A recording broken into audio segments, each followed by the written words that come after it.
Bueno, capítulo Crianza de los niños, decía recién, es un capítulo muy importante que tanto nos preocupa, en algunos casos nos ocupa y en algunos otros casos no nos ocupa para nada. Hay, bueno, un último estudio que habla de un pediatra español que hacemos referencia, que tiene que ver con esta frase que pusimos para debatir y para analizar justo con la licenciada Ivana Moyano, que es que los niños de esta época son los menos mimados de la historia. ¿Será así, Ivana? ¿Es así o no? Buen día. Buen día.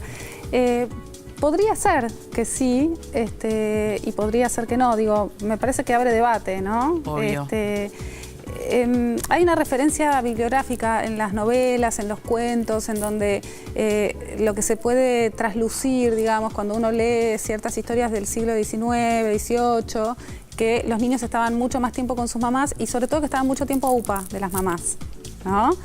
Pero tenemos que entender el contexto socioeconómico. Totalmente. ¿No? Pero de hecho, si efectivamente nos remontamos a años atrás, los niños tenían una convivencia permanente con sus padres, porque inclusive hasta los acompañaban en sus actividades, estaban, digamos, en la casa, estaban presentes, estaban. Hoy los padres salen, ¿no? de su espacio familiar y por ende los chicos, bueno, quedan al cuidado de otra persona, o quedan en una colonia, o quedan en el colegio, en fin.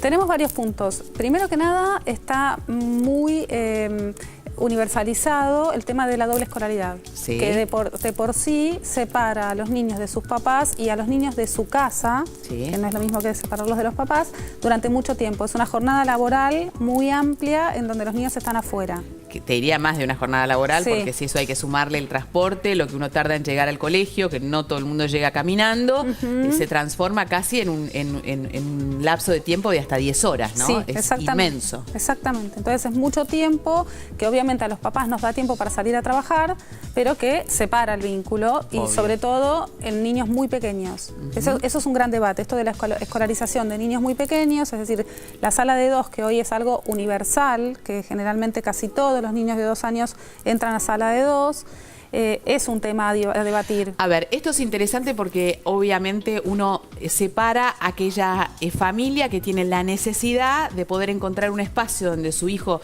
sea bien cuidado porque tiene que salir a trabajar, y diferente es esto, lo que dice Ivana, que es la universalización de este concepto, como que la sala de 2 es fundamental porque promueve el buen desarrollo, hace que el chico sea más inteligente, que se sienta más sociabilizado, en fin. Yo fui siempre una detractora de la sala de 2, mis hijos no fueron a la sala de 2, consideré siempre que era una ridiculez que el chico vaya a una sala de 2, pero esto era una locura mía. Ahora me interesa que lo puedas desarrollar. No, está buenísimo, porque la verdad es que la sala de 2 no le sirve tanto al niño, sino a los padres. Cuando los papás te dicen que tienen miedo que el niño se aburra en la casa, o que está todo el tiempo en casa, o que todos los días ir un ratito a la plaza y volver, el aburrimiento es más de los papás o de los cuidadores que del niño. El niño en general, un niño saludable, no puede aburrirse porque el mundo es un laboratorio a descubrir permanente. Lo que me parece que falta es una información clara para los papás, que no hay que ser psicólogo antes que ser papá, ¿no? Perfecto. Digo, hay una información que falta, me parece, que es saber qué necesidades y en qué etapa evolutiva está atravesando tu niño y respetar esa etapa. Ese es el criterio el mejor consejo que uno puede dar. Si vos sabés que tu hijo está lanzando objetos porque está haciendo una maduración cerebral y además está tirando objetos porque está analizando la física y además quiere que vos se lo devuelvas y que está interactuando, es distinto a creer que tu hijo es un caprichoso que lanza objetos para hacerte enojar a vos. Totalmente. O sea, el concepto que tenemos de niño, de si es nuestro enemigo, o si es un sujeto a adoctrinar, o si es un ser maravilloso con el cual podemos explorar el mundo, ¿no? Es decir, si vos te compenetrás en la lógica que tiene un niño antes de que empiece a hablar, porque nos empezamos a maravillar cuando dicen cosas raras, pero antes de que el niño empiece a hablar hay un montón de cosas que está manifestando y que si uno las puede ver y las sabe, puede compartir un momento espacio, claro, muy lindo. Y acompañar este proceso, ¿no? Y esto nada tiene que ver con los límites, porque acá si no caemos en lo mismo de siempre, de pensar que si nosotros compartimos o dejamos que este niño se desarrolle libremente, esto atenta contra el concepto del no y del sí. No, el no y el sí debe existir de todas maneras frente a determinadas cosas, obviamente. Por supuesto, vos lo vas a dejar explorar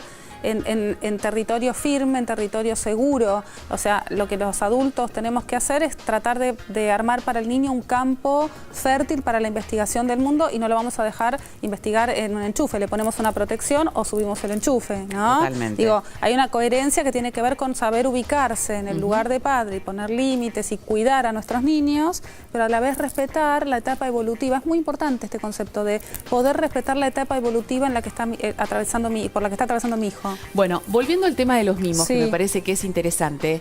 ¿Qué hay detrás del mimo? ¿Por qué es tan importante el mimo? El mimo que está obviamente relacionado y concebido como el contacto físico, como Sí. la caricia, el abrazo, Sí. el beso, esto de poder conectarnos visualmente con ese hijo de una manera especial. Sí. ¿Qué es lo que significa para el otro? Ni que hablar para uno, pero para el otro estamos hablando de los niños. Los niños son seres que nacen con una inteligencia sensorial. Los niños no tienen la inteligencia lógico-matemática que después van a ir desplegando, la van a ir conquistando, pero tienen una inteligencia sensorial muy, muy, muy desarrollada. ¿Qué quiere decir esto? Quiere decir que para que el niño en las primeras horas de vida sepa quién es su mamá, que es la persona que les va a salvar la vida, necesita disponer de un sistema sensorial, de un olfato, de la vista, del tacto, de la piel, una piel sensible, para poder conectar la frecuencia cardíaca de su mamá, que es el único dato que tiene, con todo lo demás. Entonces, ¿hasta cuándo un niño es hipersensible? Seguro hasta los 2 años. Perfecto. Y cuando nosotros tocamos a los niños y los acariciamos, sabemos hoy por hoy que madura el cerebro de manera más rápida. Entonces, es muy importante el cuerpo a cuerpo, la piel con piel. Hay un montón de investigaciones, el proyecto Canguro, que es madurar a los cachorritos que nacen antes y demás, piel con piel. Se sabe que se desarrollan mucho mejor que un niño en incubadora. Sabemos que un niño que escucha la voz de la mamá en la incubadora se desarrolla mucho mejor que un niño que no escucha nunca a la mamá. Digo, nosotros como adultos sabemos lo que provoca el contacto piel con piel. Sí. Lo tenemos claro. Crecemos y podemos dimensionar la enorme virtud que puede tener un adulto que se anima a tocar, que se anima a abrazar libremente, que se anima a acariciar al otro con absoluta naturalidad y lo que significa la imposibilidad de no hacerlo, ¿no? Esta cosa de que no puedo porque soy durita, porque me criaron de esta manera, porque en el fondo nadie me tocó y entonces no estoy acostumbrada a tocar. Por ende, y esto también es un concepto muy, muy importante que los chicos lo puedan visualizar desde ese lugar. Sí. Una mamá cariñosa hace hijos cariñosos, seguramente. Totalmente, porque lo que vos estás armando en los primeros años, los 2 primeros años de vida, es el último esqueleto. En la panza el bebé arma todos los tejidos que van desde la piel hacia adentro, ¿sí?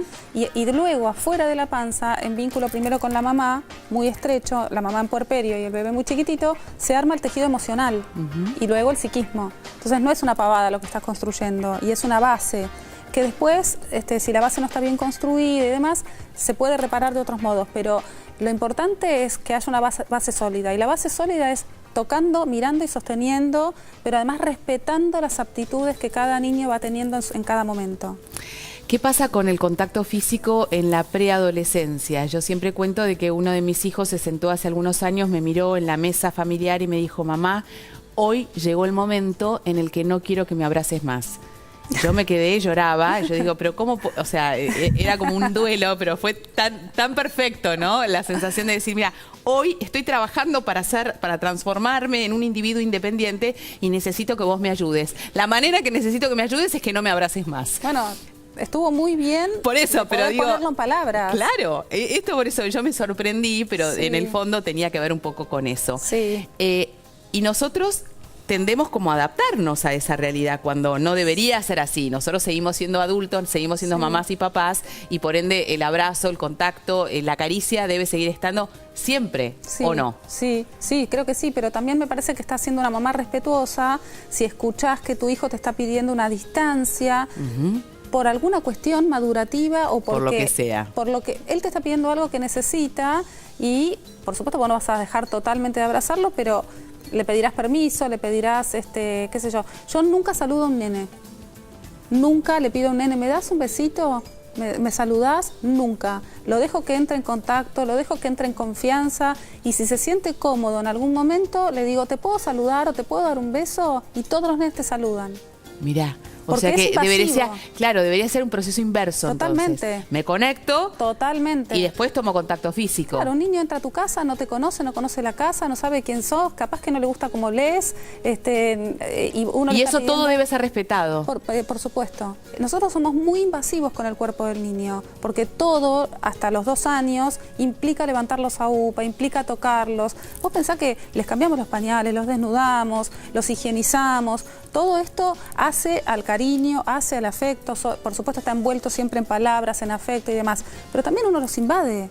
Entonces, cuando el niño adquiere cierta independencia, cierta autonomía, se puede alejar, asir los objetos, experimentar la física, experimentar que hay objetos que rebotan, otros que caen, otros que huelen de una manera, y vos le estás pidiendo que se quede, que te dé un beso, que no se vaya a explorar algo que le interesó. Me parece que hay que ser un poquito más respetuoso, ¿no? Y acá en esto que mencionás aparece como el concepto del tiempo y la calidad, ¿no? Porque cuando muchas veces uno no tiene el tiempo suficiente de compartir, quiere hacer todo en 5 o 10 minutos. Exacto. Entonces, bésame mucho, mucho, mucho, mucho, mucho, nos damos un abrazo fuerte, fuerte, fuerte, fuerte, fuerte, porque mamá y papá se tienen que ir y entonces quiero tratar de transmitirte todo aquello que sin lugar a dudas siento, por supuesto, pero que no puedo hacerlo con este tiempo del que vos estás hablando, respetando cada instante, sabiendo cuándo es el momento de conectar físicamente y cuándo no. Claro, sí.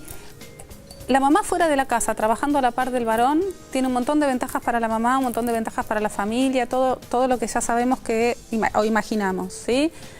La mamá fuera en la díada, cuando el bebé está en díada con ella, la verdad que no tiene mucho beneficio para la díada. Por eso en los países desarrollados las licencias por maternidad son de entre 380 y 420 días. ¿Para qué? Para que la mamá y el papá se puedan reemplazar entre sí y ellos se aseguren que en los primeros 2 años de vida un niño pase más tiempo en su casa, se le respeten los tiempos y pueda estar con su mamá y con su papá. Y ellos no pierdan la posibilidad laboral, no pierdan su puesto de trabajo, no pierdan su sueldo, etcétera. Volviendo a Argentina, la verdad es que las mujeres que vuelven a trabajar, de las que vuelven a trabajar, casi todas vuelven en antes del primer trimestre, cuando el bebé todavía es muy chiquito, muchas amamantando. Entonces, todo esto es tiempo de calidad y de cantidad que corta el vínculo. Es verdad que es muy importante qué haces vos cuando llegás a casa. Y esto que vos decís de querer hacer todo como condensado en poco tiempo. Totalmente. No, digo, es como casi una defensa. Y sí, es así. Sí, es querer recuperar. ¿Sabes qué hacen los niños? La gran mayoría de los niños, para recuperar el tiempo perdido de su mamá durante el día, se despiertan durante la noche y entonces la mamá los va a buscar, lo abraza bien calentito y ¿qué hacemos en general? Nos lo llevamos a la cama. No es mi caso, pero bueno. Bueno, pero muchas veces estás agotada. Obvio. ¿No? Obvio. Y te puede pasar eso. Entonces los niños muy pequeños muchas veces alteran el sueño para recuperar la mamá perdida que no tuvieron durante el día. Lo cual trae un trastorno. Aparte, acá esto que plantea Ivana de respetar los tiempos en diferentes situaciones de la vida, cuando uno tuvo la oportunidad de tener más tiempo con sus hijos, por ejemplo, que ahora tengo menos, mis hijos me dicen, mamá, ¿no estás? No, no estoy. Pero uno automáticamente y de manera defensiva pregunta, ¿pero por qué? ¿Qué es lo que estás necesitando? No, necesito simplemente saber que estás, ¿no? Y de eso se trata un poco, porque en este mundo en el que vivimos pretendemos ponerle nombre y apellido a todo para que todo esté en una cajita determinada y que sentirnos cómodos con ese rol. Claro. En la práctica no sucede. No. Con lo cual, ¿qué hacemos? Para terminar, para así tirarme abajo del tren. Yo creo que no hay recetas, no hay recetas rígidas para todos, ¿no? Y que hay mamás más estructuradas, mamás menos estructuradas. Entonces lo que hay que hacer es mirar el hijo que tenés, mirar su temperamento, que cada hijo es diferente, y guiar a los chicos según las necesidades que van teniendo, las necesidades evolutivas. No es lo mismo un adolescente, como vos me estás contando, que un niño de 1 año. Obvio. Las conquistas son distintas y las necesidades son distintas. Absolutamente. A mimar. Gracias, Ivana.